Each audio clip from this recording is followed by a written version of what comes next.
Hello and welcome to the Blessings in the Streets podcast. I am your host, Joseph B. Roberts, and in studio with me this evening is a phenomenal woman that I actually had the pleasure of meeting just recently, about a little bit over a month or so ago. Came across her across the social media lines, checked her page out, liked what she was doing, and I thought she'd be an excellent guest for the show. Reached out, rolled the dice, took a chance, and she was gracious enough to accept the invite, and I'm super excited about that. Our guest tonight is an author. She's a speaker, entrepreneur, wife, mother, mentor, community leader, coach, podcast host. I mean, the list goes on and on. But I think her most important title, I think that you're going to find out tonight, is that she's a woman of God, and she's taking time out of her very busy schedule to hang out with us to share a little bit of her journey with the hopes of encouraging and inspiring us, particularly as it pertains to dealing with the challenges and adversities of life. So it is my privilege and honor, ladies and gentlemen, to introduce to you our special guest this evening, Miss Sonja Keeve. Sonja, thank you so much for being on the show. Well, thank you, Joseph, for having me. It's my honor to be here. Absolutely, absolutely.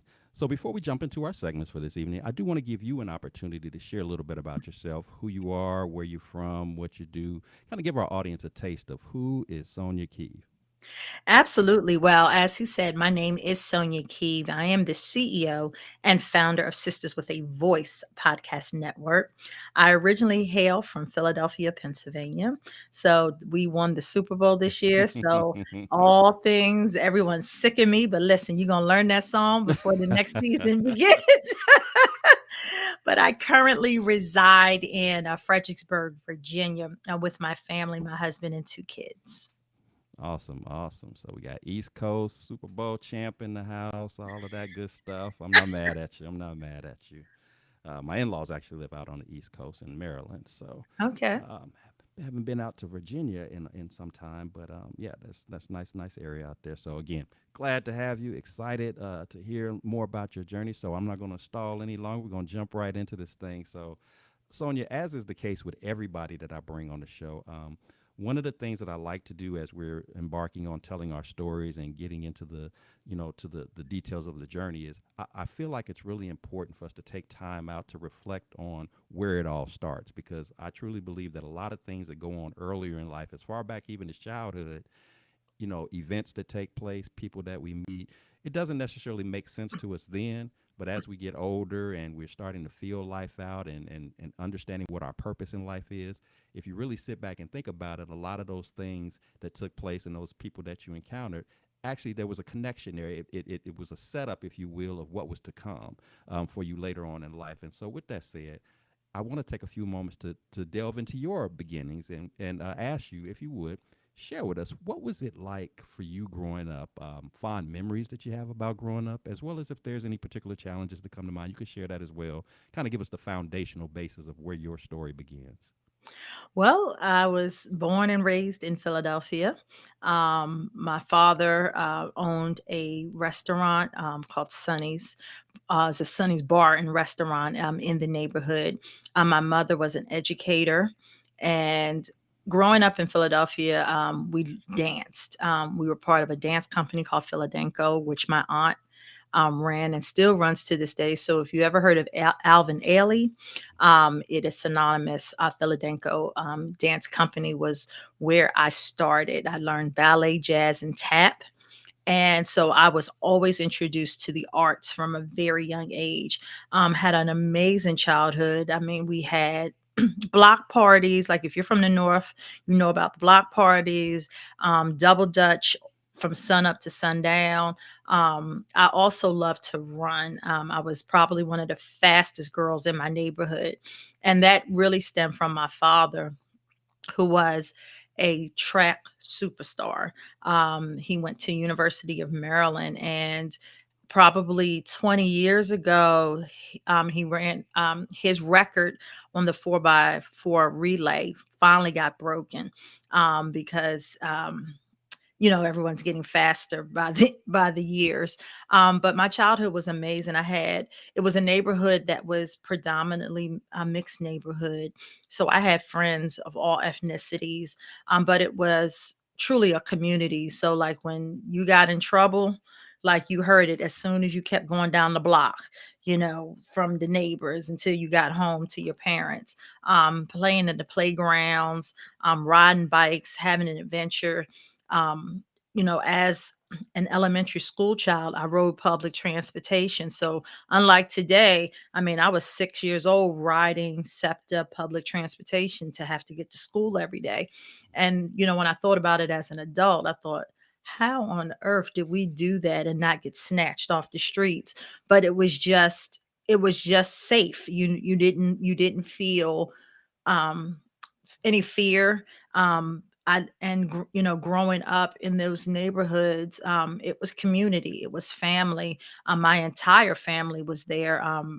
My mother's side of the family lived in West Philadelphia, so I always like to brag that my grandmother lived around the corner from Will Smith. So we, Philly cheesesteaks, water ice in the summertime, double Dutch, hide and go seek, all of the things. But but just like, a kid growing up in the 70s, you had to make sure when them street lights came on, you were on the front porch. But it was the summers of a lifetime for me. And I had friends, and it was neighbors that never left the neighborhood. So, you knew exactly where you were just about who lived in the house. So it was such a wonderful time. I mean, I had birthday parties, and the kind of birthday parties where you invited the whole neighborhood to celebrate with you. So it was great. And then in the summertime, I would go with my grandmother to Cape May, New Jersey, where my mother's side of the family is, a lot of my cousins lived. And so I was always by the boardwalk and eating water, saltwater taffy. So I mean, if you had to imagine an amazing childhood, that's what I constantly remember. And I feel sorry for the kids of today because they don't get to go outside and play and make friends with the neighbors and have sleepovers and all the things that we did because it was in a safe environment. So for me, I will always have those fond memories growing up in Philadelphia. Love that, love that. As you were, telling that story, I'm just thinking myself, reflecting back. Of course, I'm growing up in the '70s as well. Grew up in Chicago, and and just remembering all of the things that you talked about. The being outside, being able to get on public transportation at an early age to get to and from school, or to go to the malls or Right. things of that nature. And as you said, it's just unfortunately kids today, they don't get to experience that. And I heard you highlight over and over about how wonderful a childhood it was. And again, kind of comparing today's times with back Mhm. then. Wonderful, as we were growing up, wonderful meant just the enjoyment, the fun, Mhm. about the community and Yeah. connecting with people and just the camaraderie and that kind of thing, Yeah. rather than an enjoyable life or a fun life being dictated solely by how much money you had or Right. anything like that, because Yeah. we weren't caught up in that. Not that Mm-mm. not that we didn't want that Right. type of things, but it wasn't. It was like you had so much other stuff, that family, that community, that Yeah. that interaction, that you did. Even if you were broke, you didn't really Right. necessarily You know didn't that you know it. were. Yeah. So Yeah. Yeah. and just the idea of us, being stuck in the house as much as kids are today and being comfortable with that, we were dying to get Mm. outside. And Yes. yeah, it's like, let me out. I Yes. gotta get all the light I can get before the street lights hit. Yeah, because if you stayed around, they was gonna make you do chores. So you were like, "Oh no, I'm not Oh, trying to wash dishes or nothing. Let me get as right. far away as possible." Right. And even to the chores, it was like, okay, let me hurry up and get this done so I Yes. can go outside. Right. Right. Yeah. So Yeah. just hearing you share that, again, it just always triggers memories of things of that nature, and the good times. But Yeah. I think, again, as I shared, as we started, it's that camaraderie, that community, that Yeah. interaction. I think, even to, we fast forward to today with what you do, just sharing a snippet of what you do. Your work involves, pouring into people, connecting with Yeah. people, and that's not something that you just stumble across. That's not just something that Mm-mm. you study one day in a class at school. You kind of have to grow up that Yes. way, and it's got to kind of be something that's in you. Yeah. And again, you don't necessarily make the connection as a little kid playing outside, but Right. if you really think about it, fast forwarding, and you start reflecting those same experiences and memories that you just shared, and you think about what you do today, a lot of characteristics, a lot of traits, a lot of things that you liked and enjoyed back then, you're taking snippets of that and applying it to the here and now and doing Yes. what you do. in pouring into the lives of other people and trying to help people in a variety of different Yeah. areas of their lives, to whether it's on an entrepreneurial front or just trying to give back in some type of way or whatever. So Yeah. I don't think we should take those things lightly, because they do matter, and it's not Yes. just something that you just did just because it was Right. something to do. It There's a deeper meaning if you take the time to Yes. reflect on that. So appreciate you sharing that. Absolutely. So Sonia, as you understand, we go through our childhood and eventually we embark on adulthood, and as we Mhm. get into adulthood, the experiences still come, but they, they can get a little bit more challenging, Mhm. good, bad, or otherwise. But Yes. every now and then, of course, you live long enough, you're going to find some experiences that will come down your path that will kind of gut punch you, so to speak. Yeah. They'll hit you in a way that when you're in that moment, you might feel a sense of helplessness. You might feel like, how am I supposed to, navigate through this? How am I supposed to overcome this? This is too, burdensome. This is too weighty for me to get Yeah. through. And so, with that said, I'm curious to hear from you, if you would share with us a time that's exactly how you felt. Like, I found myself in a situation that I didn't see a way out. I didn't see a way through. I didn't know how I was going to overcome it. Of course, you're here today, so we can Mhm. trust that God made a way. But maybe back then you had Yeah. doubts, you had questions, you had fears, even, or anxieties about whatever that was. So if you would kind of walk us through a situation where you were, in that type of setup, something like that was going on in your life. What was that experience like for you, and what was ultimately the turning point when you began to see your way, see some light at the tunnel, coming up out of that situation? Yeah, for me, as soon as you asked me that question, the first thing that came to mind, it was in 2015. And I was working for a financial institution, which I will not name here on this show.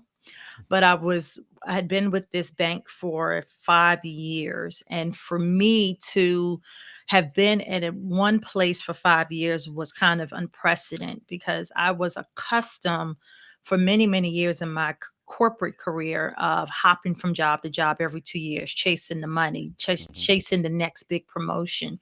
So for me to have been stable and situated in one place for 5 years, was really different for me, but I was really embracing where I was going. I was climbing the corporate ladder. I was meeting all the expectations. And this was the first job that I actually had the opportunity to kind of work from home. So back then, for Black folks to have a job, to work from home, it was like a really big deal. So I took the responsibility serious. And one day I'm at home working, and my boss calls and says that the senior VP is flying into town and wants to meet with me. And so, of course, for me, initially, I'm like, oh my God, this might be a new promotion. So because for me at that time, I was working towards becoming a senior vice president at the bank. And so I'm thinking this is going to be a great meeting. And on my way to the office, I remember calling my husband and telling him about the senior VP coming in to meet with me. And the first thing he said was like, "You don't think they're going to lay you off?" I was like, "Why would you say that? No, they're not going to come, lay me off. I'm pretty sure it's good news." And so when I arrived at the office, I remember kind of walking down the hall to where the senior VP was, in a in one of the offices in the building. And I remember walking into his office and kind of extending my hand and smiling and saying, "I'm Sonja Keeve. It's so nice to meet you." And when he extended his hand, I remember instinctively that his smile immediately went to a frown. And I thought to myself, like, kind of what is going on? Because just prior to coming to the office, I had just been awarded a 5-year token of appreciation. And so I still carry it. This was a beautiful glass trophy to of all of my accomplishments. So I thought, this is great. He's here to promote me. And I remember his smile went to a frown, and he sat me down, and the next words out of his mouth were, "I'm sorry, but we're going to have to let you go." Mm-hmm. And I remember sitting there. I don't even remember what he said after that. I mean, it was like a blur, like he was just like some out of Charlie Brown cartoon going, "Want, want, want." Like, I don't even Mm-hmm. know what he said.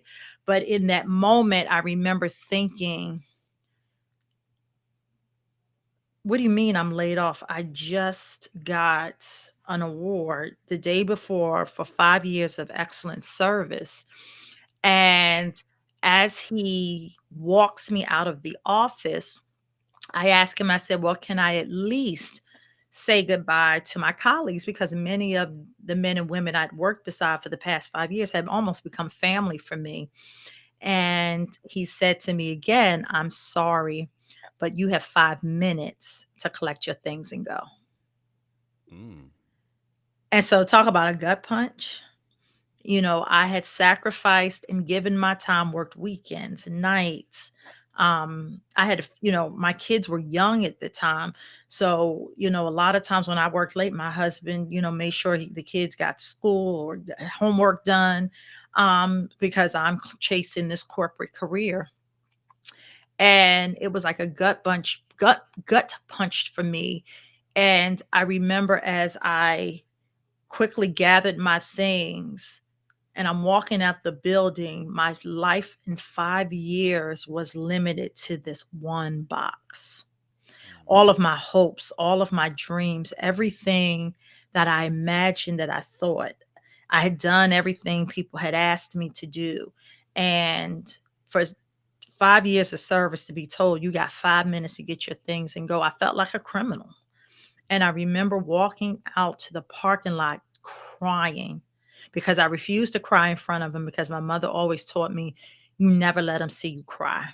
So it took everything within me. But I remember the tear was like right on the edge of my eyelash, but it never fell until I was walking to the car. But I remember I was so enraged in that moment that I said to myself and to God, I will never let another human being dictate my destiny ever again. Mm. And I, went home and I cried and I was embarrassed. I felt like I had failed my family, like all of the things, because it was like I'd worked so hard to get to this point, and it was like, who am I? That was the first time I didn't know who I was, because for me everything was tied into a corporate title.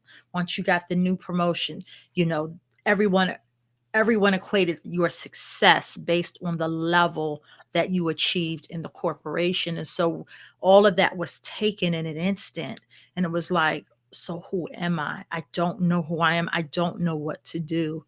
And I remember after crying for about a week, I reached out to one of my best friends from college. And at the time, she was a resume writer. And I just told her, I said, I don't know what to do. And she was like, listen, send me your resume. She didn't charge me a dime for the services. She charges hundreds of dollars for her services back then. And she was like, I got you. She said, but what I need you to do is I need you to establish a routine for yourself, and you need to get back on the horse. And I was like, I don't know how, because I was devastated. And the only thing I knew to do in that moment was cry out to God. And so I went on a 40-day fast because I had joined this prayer group on social media, and they were starting this 40-day fast. Now, I had done fast in the past, but I had done a fast maybe 24 hours, maybe 72 hours. And I'm like, look, I'm hungry. I need to eat. I need to eat. I can't do this. But in that moment, I was seeking a radical blessing. Mhm. And so I understood that in order for me to receive a radical blessing from God, it was going to take a radical sacrifice on my behalf. And so I went on a 40-day fast and I asked God, show me and tell me what I'm supposed to do. Who am I supposed to be? Because in this moment, I feel broken. I feel lost. And after that 40-day fast, the very next day, he gave me the scripture out of Ephesians 5:2. And it was walking in love. And I thought to myself, what does walking in love have to do with what I'm experiencing right now? And At the time, he had instructed me, because I was on social media, and I have always been someone who gives inspirational posts or messages, because that was just something that I did. But this time, at the end of every post, I would end it with hashtag walk in love. And so he gave me Ephesians 5:2, and I meditated on that. And I was like, well, if I'm a child of God and you want me to serve you and you want me to serve this nation, how do I do that? And so I reached out to a colleague who had a t-shirt business he was starting.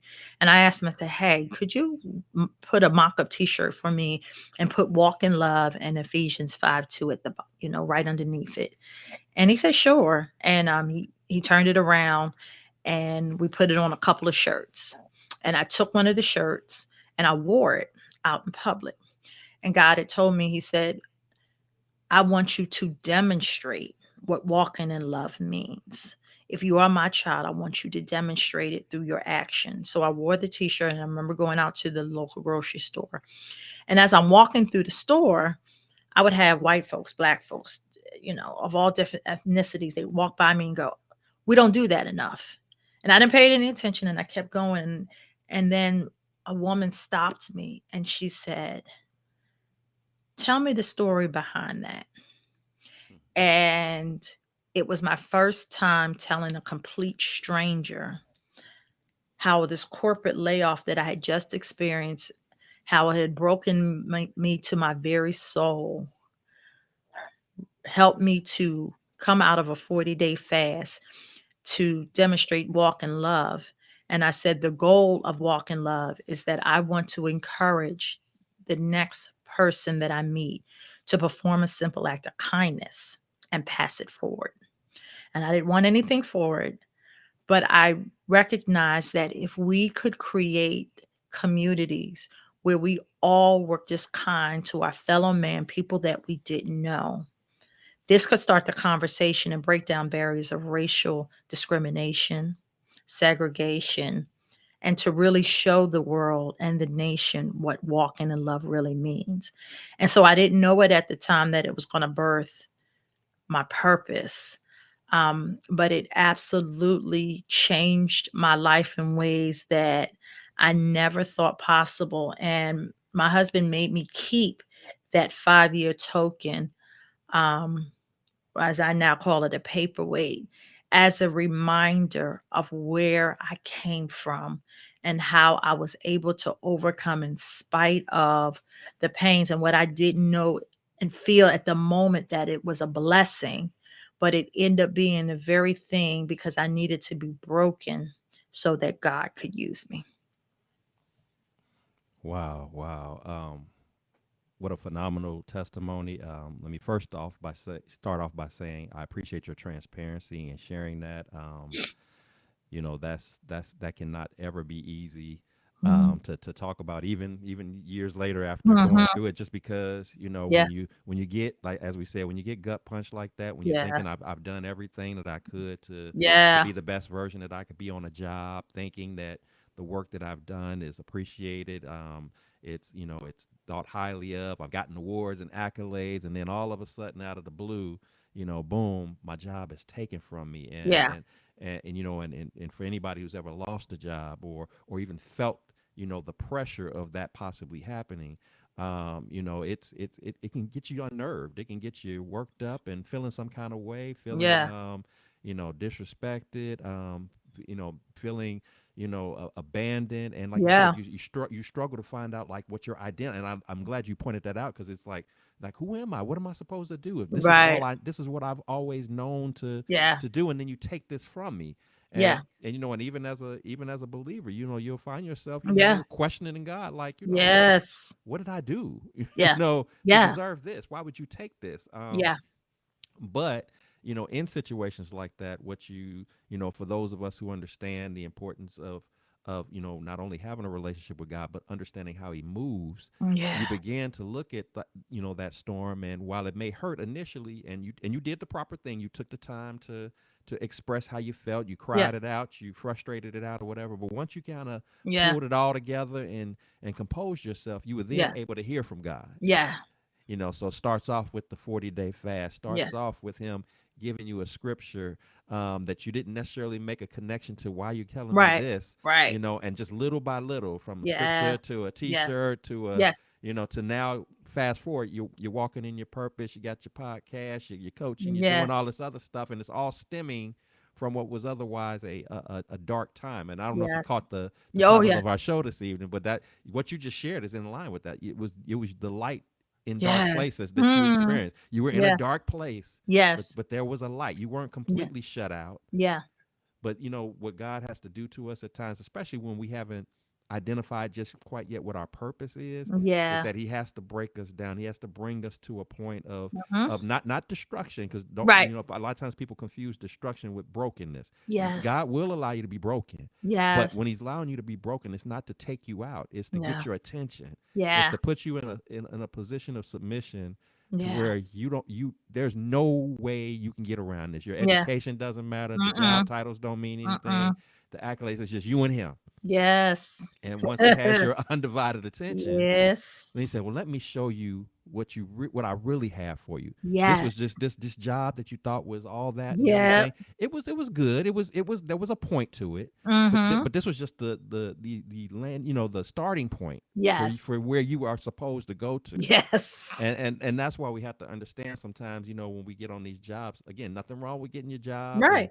moving up the ladder and providing for family and all that. Nothing wrong with that. But career isn't necessarily equated to purpose. Yes. And so at some point, if that career is not exactly what your purpose was supposed to be, God will alert you of that. And it's Yes, not gonna and sir. it's gonna necessarily always feel good. It could come in the form Yes. of a layoff. It could come in the Yes. form of some other moment in time that's totally Yes. opposite of what how things have been going. Mhm. And so in such moments, instead of looking at them as a negative time, you have to look at it as a newfound opportunity that God is presenting to you. Yes. And once you see it through those godly lenses, once you see it in that perspective, then it starts to piece together. Then it starts to make sense, because as you just stated, there's a new power, there's a new confidence that you have when you can get to a point where Mm. I'm not when I'm walking in my purpose.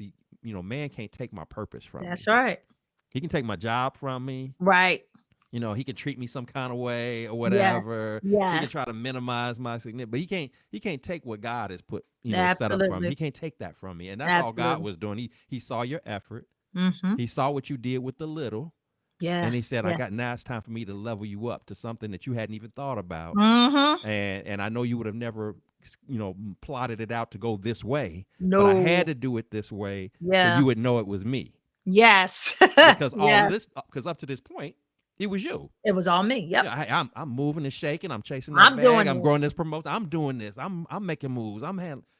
He said, and that's cool. Great work. But I need you.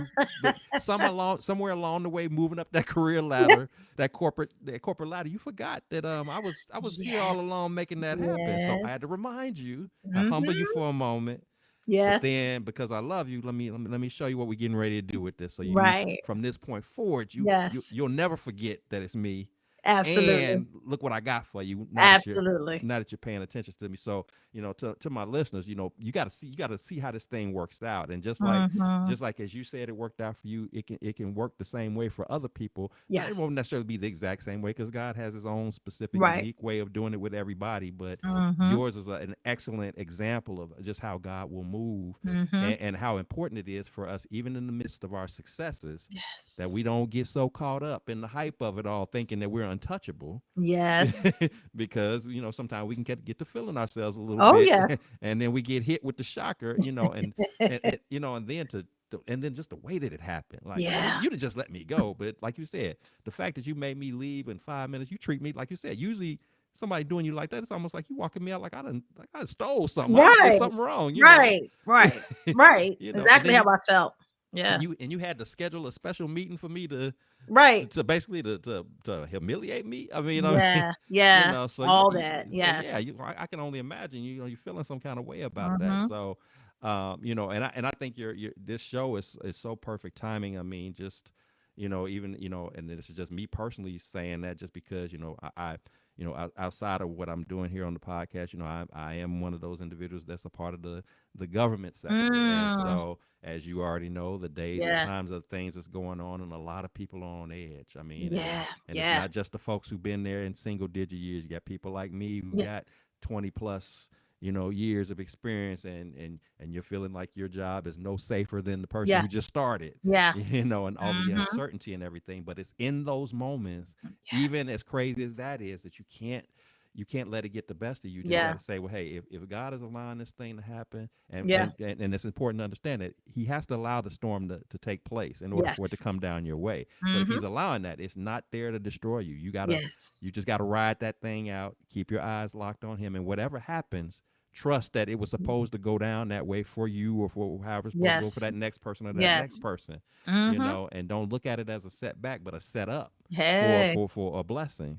Yes. So yeah, I appreciate you sharing what you shared. This is on time personally, and just an on time message in general. So, very, very powerful testimony. So Sonia, obviously you shared something very heavy, obviously, and those type of storms happen to us, but then Mhm. sometimes, the storms that we have are just nuances, just lifing type stuff. Yes. So with that said, what I'm curious to know from you now at this time is, if you would share with us, what is it that when you do find yourself facing adversities, again, whether it's something major or just day to day life stuff, what is it that you personally like to do that kind of helps you to keep your focus and mind right as you're processing through whatever that challenge, whatever that moment of adversity is? What is that routine, that regimen, if you will, that works best for you? Music. Music really has saved my life. I love singing. I love listening to inspirational music. I have Pandora praise station on lock. And I used and because when I was going through that layoff and I needed to come up with a routine, I started working out. And I would go to the gym and I get on the treadmill and I put my headphones on. And I would tell people I feel like the Holy Ghost was in Pandora because every time I turned on my Pandora, the right song would Mm-hmm. come on just for what I needed to hear, to help me to process what I felt like was the loss and to keep going and figure out a way to not let this be the end of my story. So I tell people I love having my shower concerts. Yep. And it just helps me to focus on the blessings of what I do have instead of focusing on what was lost. Mm-hmm. Because sometimes you can find yourself leaning into the negativity of the thing, but it's something that was out of your control. And it took me a very long time to understand that concept because we're emotional beings and we feel. And, you want to cuss, you want to scream, you want to hit something, but that's not really productive. And it really, and you have, but I found that for me at least, that came with experience. And so I had to learn that every it was like what I did in the moment was I always ask the question, what's the lesson that I'm supposed to learn in this? And that helped me to process and solidify what God's next move was for me. And I had to surrender it all to him because a lot of times especially if you grew up in the church, we always say we surrender and submit to God, but sometimes we still got one foot in the world and one foot in the kingdom. And so for me, I had to totally surrender it all. And really, what did that look like? It meant when I opened my eyes, and if God so blessed me to see another day, it really required me to just sit still and listen for his voice.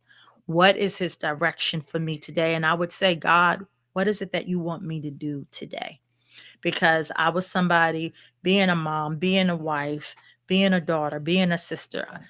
As women, we're so accustomed to handling all the things and doing all the things. But it's like, now this is not in my control. So what do I have to do? So sometimes to help me get through it, I just sing and I give him the praise. And once I'm done singing, I feel better and I have a clearer head and I'm not um, leaning into the emotion, because I always tell people God doesn't care about your emotions. Hmm. He cares about your obedience. And so it's about obeying what did he tell you to do. And when you get still, like the word says, be still and know that I am God. I used to say that scripture growing up all the time, but I didn't know what it meant until I had to actually apply it to my life. And being still is just that, not speaking, but listening for his voice, listening for his instruction. And there's something so sweet about his voice, because it's in the stillness is when you get the clarity. And Hmm. it's almost like sitting back and having an outer body experience and watching your life unfold. And I remember just sitting there like watching myself, like, oh, so that's why you didn't want me to make this decision or go down Hmm. that street or make that call or do this, because you had something better for me.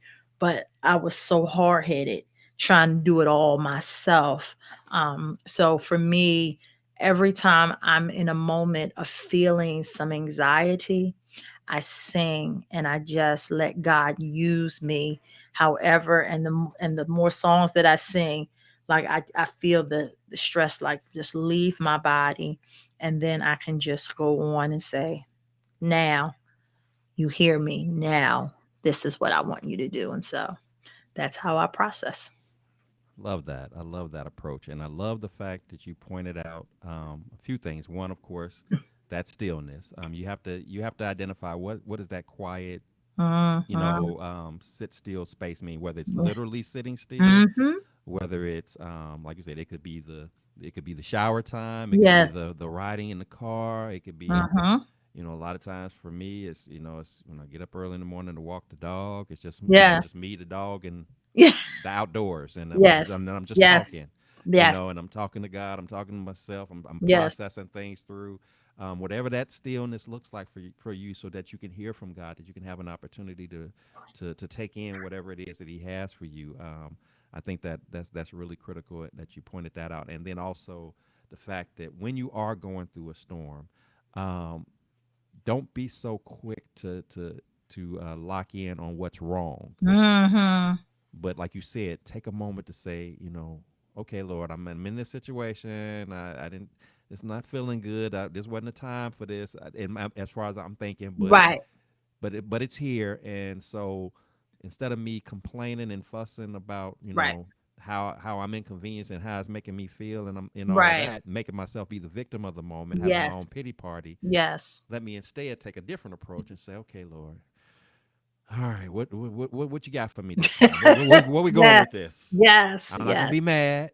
I'm not gonna get all in my feelings, or anything like that, because I know, again, if you're letting this come, Yeah. if you're letting it come, that there must be something I'm supposed to get out of it. Yeah. So Yeah. let's get to it. What am Yeah. I supposed to get out of this, so I can get my mind right and set Yes. Yes. set up to do what I need to do to Yes. embrace whatever it is that you have for me. So I love that approach, because you're taking the positive way, as well as Yes. just the godly approach to embracing the storm, and facing it head on, rather than the worldly approach is to Yes. complain, and Yes. woe is me, and Yes. it's their fault and this one's fault, and Right.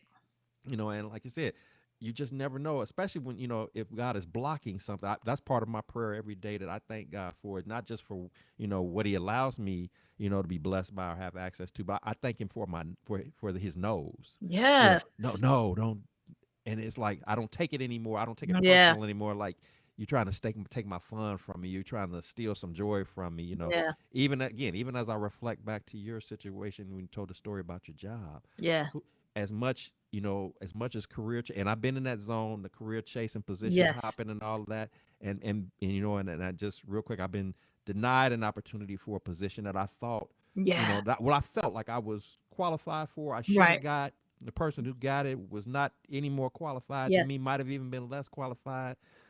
And I'm in my feelings. And then you Mm-hmm. fast forward a few years, and you start looking at the situation, and you go, Yeah. "Ooh, I Yes. dodged a bullet." Yes.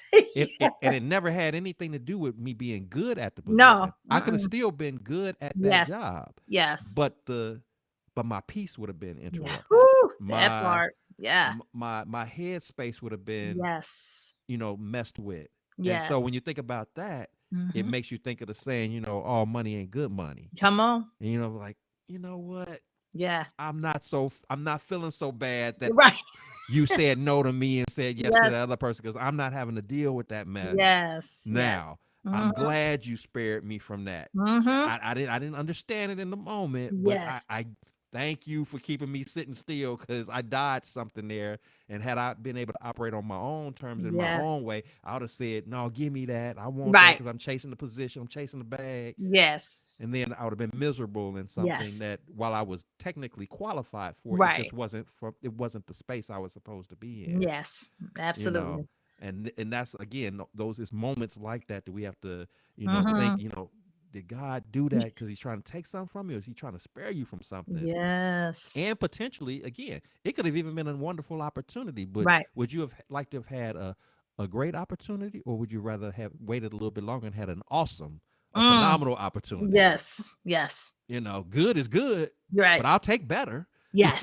Yes. Better is great, but I'll take Yes. the best if it's there. So Yes. Hmm. sometimes it's just even in you just being willing to be patient because that's Yes. cool and all. That would be a wonderful opportunity. You would really enjoy it. Yeah. Yeah. But if you give me 6 months, Come on. I'm gonna give you something that's just going. When you look Yep. 6 months from now, you are gonna look at that like that was nothing in comparison to Yes. what I set you up for. All I need you to do is just follow my timing, because Yes. my timing ain't your timing. There it My is. way is not your way. If you just Yes. ride with me, Uh-huh. that looks good. You're gonna pass a bunch of stuff that looks good, but you're Right. gonna have to be willing to pass it by to get to the greater, to get to the better. Yes. But you got Yes. to follow my lead. You got to trust me. And I'm not gonna lead you astray. I'm not gonna steer you wrong. Just Yeah. follow my lead.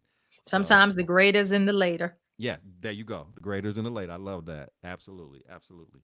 So so, Sonia, if you had an opportunity to sit across from the younger version of yourself, when you think about all the experiences that you've had in life, good, bad, and everything in between, and you're reflecting on those moments in time, if you could sit across from her and impart some words of wisdom to her, some things that you think that if she had known some of this stuff early on in life, it not so much that it would have kept her from going through storms, Right. but maybe the way she handled it, maybe the adversity, those moments of adversity, those challenging times, the uncomfortable times, she would have been able to process and deal with it a little bit better, had she known what you know in the current day version of Mhm. yourself. And also, just the reality is that we have listeners that are tuning in who they're kind of going through some stuff right now. Mhm. Maybe that job loss, Yeah. maybe that uncertainty about what their purpose is, and Mhm. maybe why they feel like things seem to be falling apart all around them and they're not able to make sense of it all, and they're Mhm. wanting to throw in the towel, they're wanting to give up, and they're feeling frustrated and overwhelmed. What would be your words of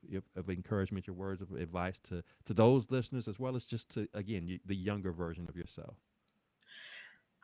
I would tell I would tell your listeners and the younger Sonia, don't feel the fear. Don't be afraid of failing. Take chances. Sometimes we get so comfortable in the safety zone, but you can't grow in the safety zone Mm, because sometimes growth requires stretching.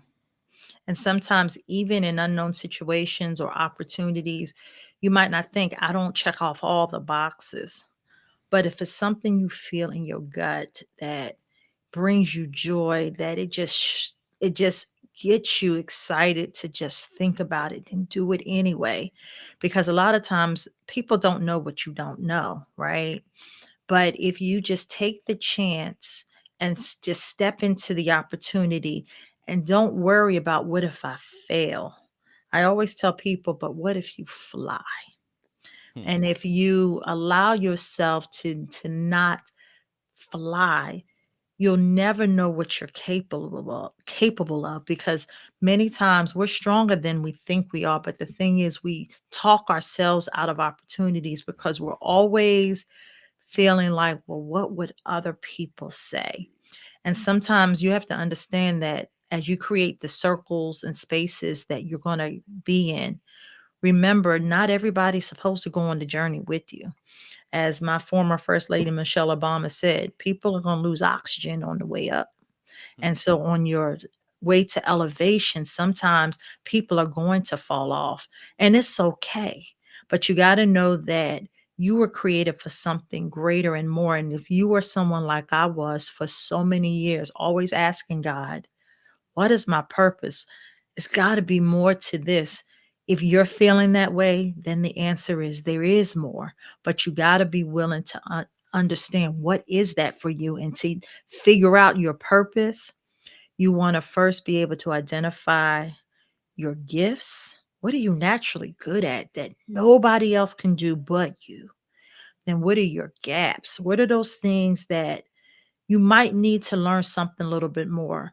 Take a course, find a coach, get in networking circles, and then establish your goals. So if you understand your gifts, your gaps, and your goals, then you'll be able to find your purpose and understand that it's a painful purpose sometimes, because when you're birthing something, just like a mother when she's birthing a child, birthing a child can be painful because you've been carrying this human being in your body for 9 months, and you've gone through the sickness and the headaches and all the things that come with birthing. But then when that little baby girl or boy is born, you cry because there's so much joy, because you brought this little person into the world that you're going to nurture and raise up. And so that's the very same thing that's inside of each of us, our gifts, our talents, our skills.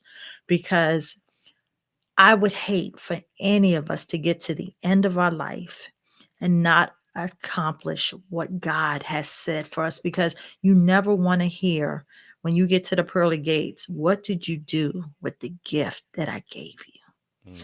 And so you want to be able to answer that confidently now. And it doesn't matter how old you are.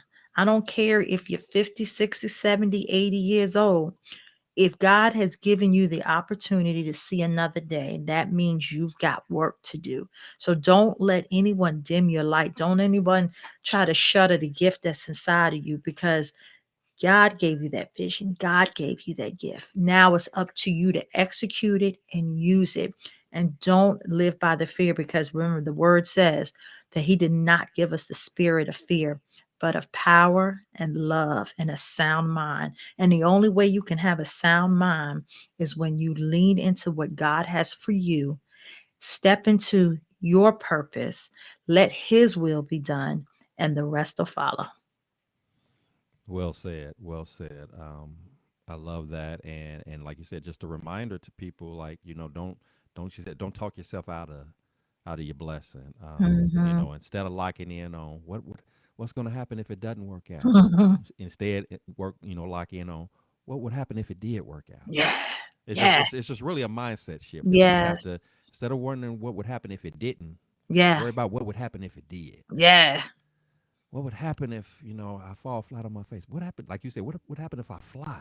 Yeah. What if what would and also the other piece that I love that you brought up is when you walk in purpose, Yes. that process is and we don't even want to sugarcoat it, is it can feel like a lonely walk, Yeah. Yeah. because Yeah. what God has purposed in you, He hasn't necessarily purposed that in Mm-mm. everybody around you, and that Mm-mm.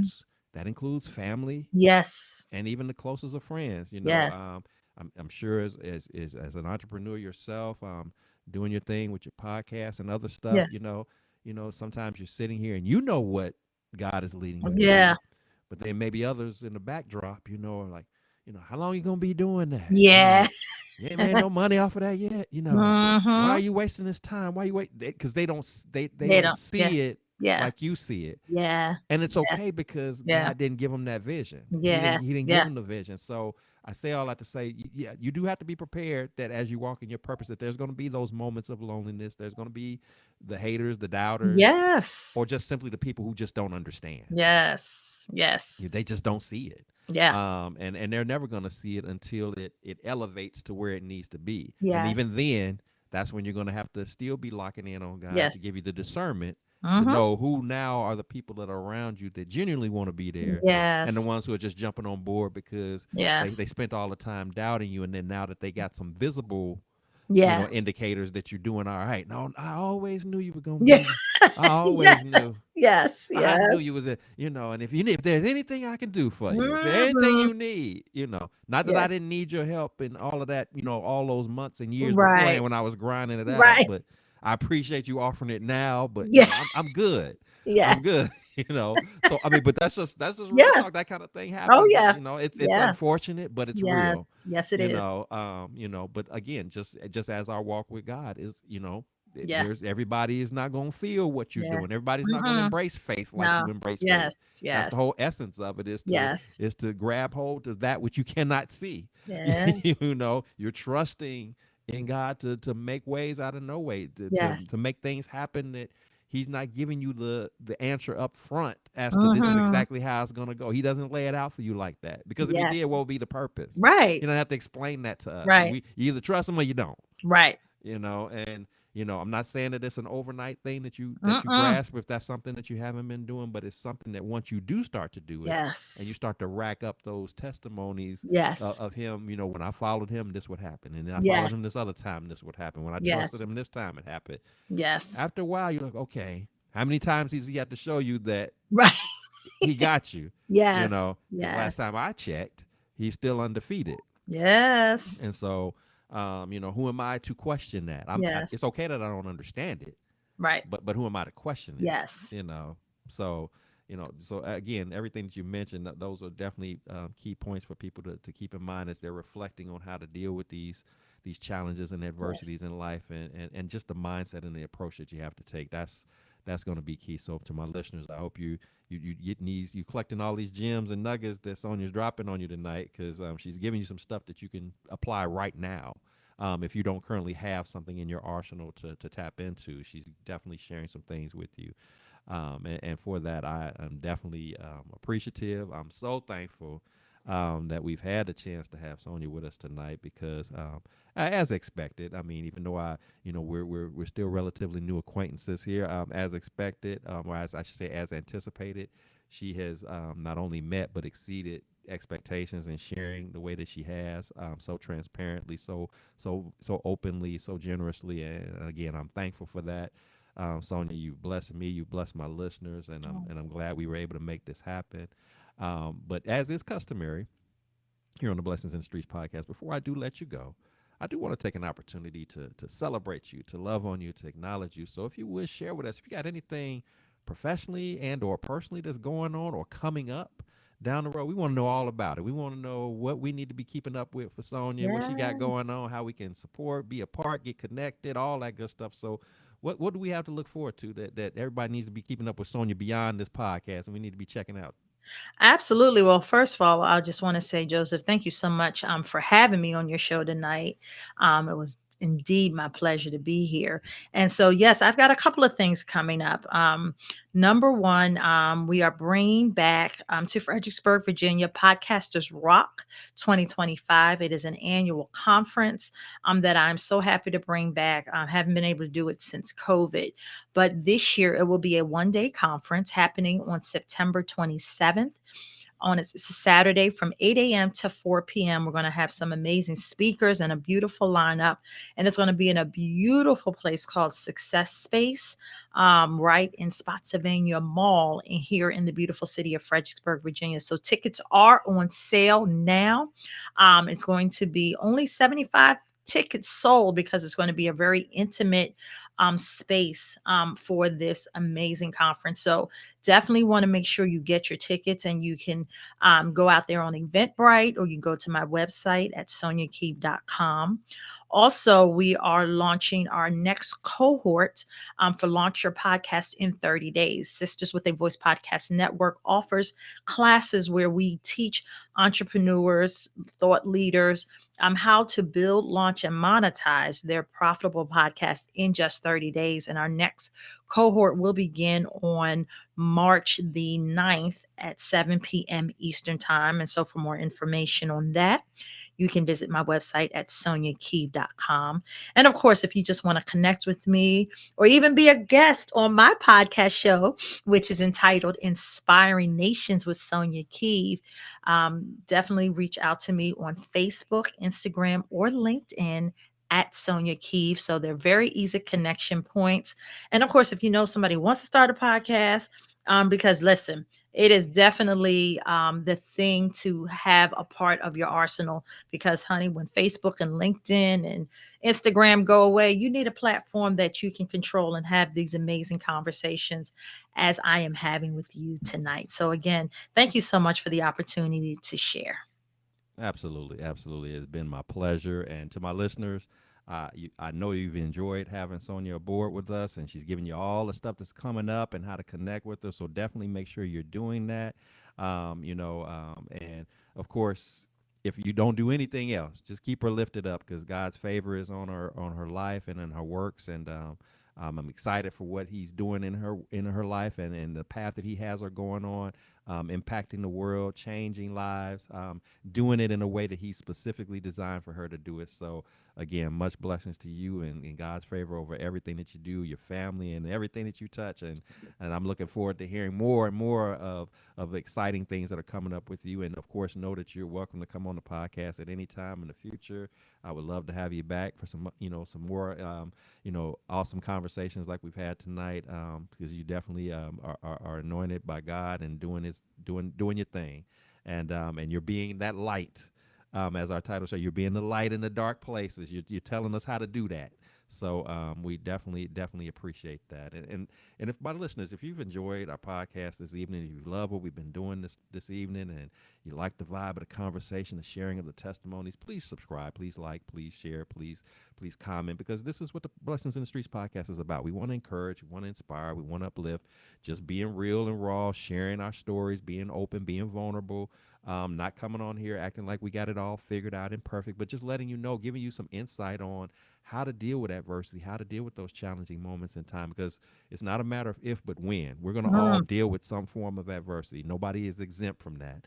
But there is a proper way to approach it. There is a proper mindset that you have to have. But it begins with you having that relationship with God. And if you don't currently have a relationship with God, tonight is a mighty fine time for you to make that decision. And I promise you, it'll be the best decision that you'll ever make. He loves you unconditionally. He wants nothing but the best for you. You don't have to wear that cape and fix everything on your own and solve all your own problems and carry all that weight and burden around. He will take that up off of you willingly, openly, lovingly, and guide you accordingly. All you got to do is just lean into Him, trust in Him, depend upon Him, and just let Him be your comforter, let Him be your encourager, and I promise you, He won't let you down. And Sonia will, I'm sure, will co-sign with me on this. This is not something that we're telling you that we heard. This is something that we know from personal experience. He is just that loving, just that thoughtful. He wants that intimacy with you. So don't miss out on your opportunity to be blessed. Don't miss on your opportunity to be equipped to be a blessing to other people. So with that said, remember, here at the Blessings in the Streets podcast, this is the place where your story is your glory, where your relationships are relevant, and your journey is your joy. I am your host, Joseph B. Roberts, and I thank you so much for tuning in. And until next time, you keep fighting that good fight. Keep trusting and dependent upon God to guide your steps, to guide your path, to be that covering and protection for you. He will not lead you astray. He wants that relationship. Embrace it head on and experience all that He has to offer for you. So until next time, you take care of yourselves, and I look forward to seeing you again on our next show. Until then, you have a great rest of your evening. All right, all right. I enjoyed that. That